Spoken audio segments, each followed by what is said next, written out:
মিরপুরের home of ক্রিকেটে বাংলাদেশ বনাম নিউজিল্যান্ডের মধ্যকার ওয়ানডে সিরিজের ট্রফি উন্মোচন হয়ে গেছে। দুই দলের দুই ক্যাপ্টেন মেহেদী হাসান মিরাজ এবং টম লাথাম দুজনেই নির্দিষ্ট সময়ে এসে উপস্থিত হয়েছেন ট্রফি আনভেইল করতে। ট্রফির ওপর থেকে রঙিন পর্দা সরানোর আগে দুই ক্যাপ্টেন হ্যান্ডশেক করেছেন, কুশল বিনিময় করেছেন হাসি মুখে। এরপর রঙিন পর্দা সরাতেই বেরিয়ে এলো বাংলাদেশ নিউজিল্যান্ডের মধ্যকার ওয়ানডে সিরিজের আকর্ষণীয় ট্রফিটা। ট্রফির আকার আকৃতি এবং গঠন দেখে অনেকেই হয়তো 2025 PSL অর্থাৎ পাকিস্তান সুপার লিগের ট্রফির সাথে খানিকটা মিল পেলেও পেতে পারেন।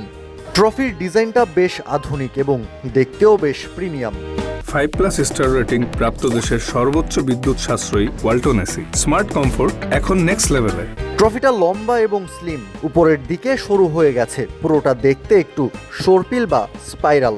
কিছুটা ঘূর্ণায়মান ডিজাইনও রয়েছে ট্রফিতে, যা গতিশীলতা এবং প্রতিযোগিতার প্রতীক। ট্রফির একেবারেই উপরের অংশে একটা গোলাকার ক্রিকেট বল রয়েছে।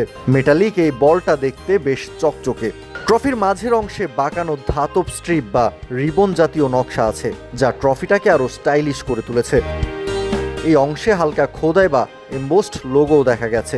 পুরো ট্রফিটাই সিলভার বা মেটালিক ফিনিশের, খুবই চকচকে এবং আলো পড়লে প্রতিফলন তৈরি হয়, যা নিউজিল্যান্ড এবং বাংলাদেশ মধ্যকার ওয়ানডে সিরিজের এই ট্রফিটাকে আরও বেশি আকর্ষণীয় করে তুলেছে। ট্রফির নিচের দিকে একটা শক্ত বেজ রাখা হয়েছে, যা কালো রঙের। সব মিলিয়ে বাংলাদেশ এবং নিউজিল্যান্ডের মধ্যকার ওয়ানডে সিরিজের ট্রফিটা বেশ আধুনিক।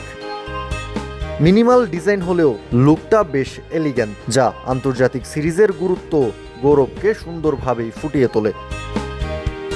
কাউসার শান্ত, ক্রিক ফ্রেঞ্জি।